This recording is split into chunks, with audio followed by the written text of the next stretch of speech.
¿Qué tal, chicos? Aquí tenéis unos ejercicios para completar el tema 4 que hemos visto en clase de proteínas y así completar la formación que tenéis para el primer examen. Mirad, aquí tenéis un ejercicio que dice: esta fórmula corresponde al aminoácido histidina, y veis cómo es una estructura en donde tenemos el típico grupo carboxilo. Vamos a coger un poquito para señalar el marcador. Tenemos entonces ese grupo carboxilo y el grupo amino, y entonces esta es la estructura básica del aminoácido, como sabéis, esta que está arriba de todo, y luego aquí abajo continúa el aminoácido con una otra parte de la estructura, que sería el grupo R, la cadena R. Vale, y nos dice qué tipo de aminoácido es. Bueno, pues es básico. ¿Por qué? Porque en esa cadena R que tengo aquí abajo lo que tengo es otro grupo NH. Si el COOH, el carboxilo y el amino aquí ya estarían neutralizados, aquí lo que aporta el aminoácido aparte es otro grupo amino. Por tanto, tengo un aminoácido básico. Siempre tenemos que razonar las respuestas. ¿Cuántos carbonos asimétricos tiene? Vale, os recuerdo que el carbono asimétrico es aquel que tiene 4 sustituyentes diferentes, 4 componentes diferentes enlazado a 4 componentes diferentes. Bueno, pues aquí tenemos que el primer carbono asimétrico sería este que estoy señalando, que sería carbono 1 o carbono alfa. Y después este carbono, perdón, esto está mal la respuesta, sería solamente el primero. ¿Por qué? Porque el segundo está unido a 2 hidrógenos. Por tanto, este tampoco es asimétrico. Solo es asimétrico el primero, el 1. ¿De acuerdo? Esto está mal, olvidaros. Y después los siguientes ya no. ¿Por qué? Porque este carbono, por ejemplo, tiene 2 enlaces con la siguiente molécula. Pues no va a ser. ¿Sí? Y ya este otro lo mismo. Tiene también doble enlace con el nitrógeno. Por tanto, ya no tengo carbonos asimétricos. Solo un carbono asimétrico. Recordad, el carbono 1.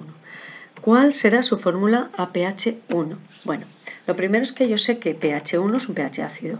Y entonces lo que esperamos es que los grupos NH2, los grupos amonio, no estén ionizados, porque como estoy en un pH ácido, lo que tendré son muchos protones en el medio. Entonces, espero que esos grupos NH2 no estén ionizados, sino que estén ya neutralizados, que hayan captado hidrógenos y, sin embargo, sí que quede ionizado el grupo carboxilo. Y entonces lo que tengo es una fórmula en donde el grupo carboxilo podría quedar cargado negativamente. Vale. Y me pregunta también si esta es la forma D o la forma L y por qué. Os recuerdo que en proteínas la forma D y L tiene que ver con la posición del grupo amonio inicial, ¿sí? Por tanto, la molécula de amonio, el grupo amonio inicial sería esta que estoy marcando aquí, y como queda a la izquierda del carbono alfa, entonces tengo una molécula D. A la izquierda es una molécula L, ¿vale? Bien. En el siguiente ejercicio nos dice: observa la siguiente molécula y responde. Vale, yo veo una molécula en donde hay un montón de grupos amonio y hay grupos carboxilo que los veis aquí ya, digamos, con el enlace peptídico hecho, y entonces quedan como si fuera un alcohol quedan unidos solamente al oxígeno. Bien, pero ahí tengo el grupo carboxilo. Vale, pues lo que veo, tengo que responder lo más exactamente posible. Yo podría decir una proteína, podría decir un polipéptido, pero estaría mal. Exactamente no sería eso. ¿Por qué? Porque aunque sí que lo es, en este caso yo puedo concretar más y puedo decir, vale, yo ¿cuántos aminoácidos veo? Pues veo 3 aminoácidos. ¿Por qué? Porque tengo 3 grupos amonio. Uno aquí, otro aquí y otro aquí. Pues entonces tengo 3 aminoácidos. Si tengo 3 aminoácidos, hemos dicho que es un oligopéptido, porque solamente hablaré de polipéptido cuando tenga más de 10 aminoácidos, o 10 aminoácidos, 10 o más. Y no voy a hablar de proteína porque estoy viendo la estructura primaria, no hay plegamiento. ¿Qué tipo de enlace va a unir las distintas unidades? Pues yo sé que estoy uniendo o estoy haciendo un enlace peptídico, que os estoy marcando aquí, ¿vale? Entonces este sería el enlace peptídico de las diferentes moléculas, de los diferentes aminoácidos. Como tengo 3 aminoácidos, tengo 2 enlaces peptídicos. Pon dos ejemplos, decía, de macromoléculas con este tipo de enlace y funciones. Bueno, las únicas macromoléculas en general que van a tener este tipo de enlace son las proteínas, pero como me pide que dé dos ejemplos de macromoléculas, yo voy a concretar y voy a decir, vale, pues una proteína globular como las proteínas enzimáticas, que tienen la función de participar en el metabolismo en las reacciones químicas, y otra proteína podría ser la hemoglobina, que es una cromoproteína porque tiene un grupo cromo, un grupo de pigmento, ¿sí? Que transporta el oxígeno por la sangre. Vale, vamos.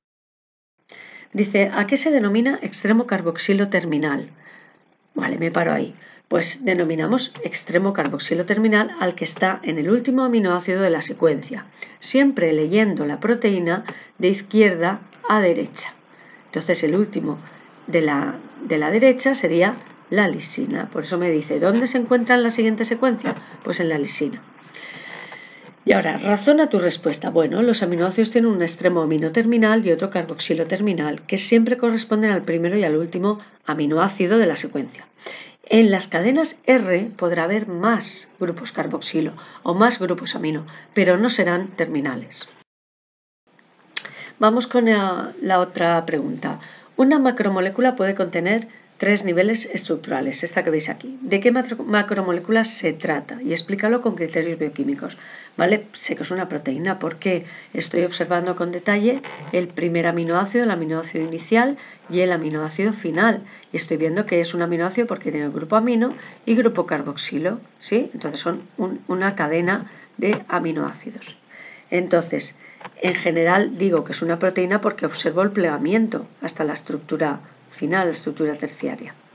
Vale, ¿en qué nivel de conformación estructural es funcionalmente activa? Ya sabemos que todas las proteínas son activas a nivel terciario. Cuando ya tengo un plegamiento terciario, entonces la proteína ya es capaz de ejercer su función. Luego hay proteínas que van a poder plegarse más hasta una estructura cuaternaria, pero esto no les da más función, siguen teniendo la misma función. Vale. Simplemente en la cuaternaria os recuerdo que tengo varias cadenas polipeptídicas, entonces tengo que estructurar, es como si fuera juntar dos estructuras terciarias.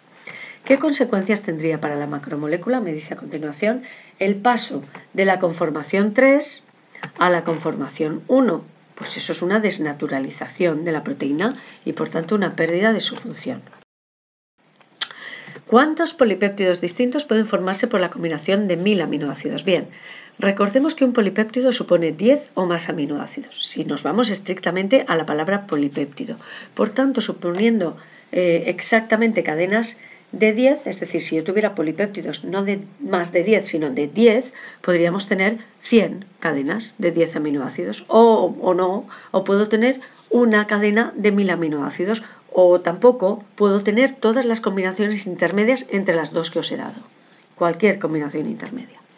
Por tanto, esa sería la respuesta de esta pregunta.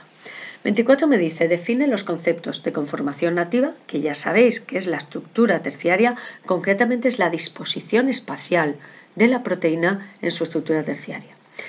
Después me pregunta qué es una desnaturalización irreversible. Pues es una pérdida de estructura terciaria y por tanto función que no se va a revertir aunque cambien las circunstancias físicas o químicas que la provocaron. Es decir, aunque volvamos a las situaciones óptimas, a la situación óptima, no va a volver la proteína a su estructura. Renaturalización proteica, pues justo el proceso contrario. Si yo estoy haciendo una renaturalización proteica, significa es ese proceso en el cual yo voy a volver a plegar la proteína y va a volver a tener función. Eso sería una renaturalización. Me dice el 27, la hemoglobina humana se diferencia de la del cerdo en 17 aminoácidos, de la del gorila en 1 y del caballo en 26. ¿Qué puede deducirse de este hecho? Bueno, pues que somos muy parecidos al gorila, ¿verdad? Pero lo primero es que tengo que decir qué característica estoy analizando. Siguiendo la característica de la especificidad, las especies que menos diferencias tengan con en la estructura de sus proteínas están más cerca filogenéticamente hablando o evolutivamente. Por tanto, somos muy cercanos a los gorilas y muy alejados del caballo. El cerdo nos queda cerca, a mitad de camino. Bien, y la última pregunta que tengo para vosotros es: en relación con el pelo, indica una proteína que forme parte de él y qué tipo de proteína es según su estructura. Esta es la queratina, es una proteína fibrilar, que es un tipo de oleoproteína con una función estructural. Esa sería ya la respuesta al apartado A. Y en el apartado B me dice: diferencia química entre el pelo rizado y el liso. Vale, la pregunta ponía que buscarais investigación para la diferencia entre pelo rizado y liso, es decir, no es una pregunta que pueda salir en el examen, pero bueno, es curioso ver para qué sirven los enlaces disulfuro. Y aquí tenemos que es el enlace disulfuro entre las dos cadenas de la queratina el que determina que el pelo liso, que el pelo sea liso o rizado. Será liso si tiene pocos puentes disulfuro y será rizado si tiene muchos puentes disulfuro. Bueno, espero que te haya gustado y por favor suscríbete. Un saludo.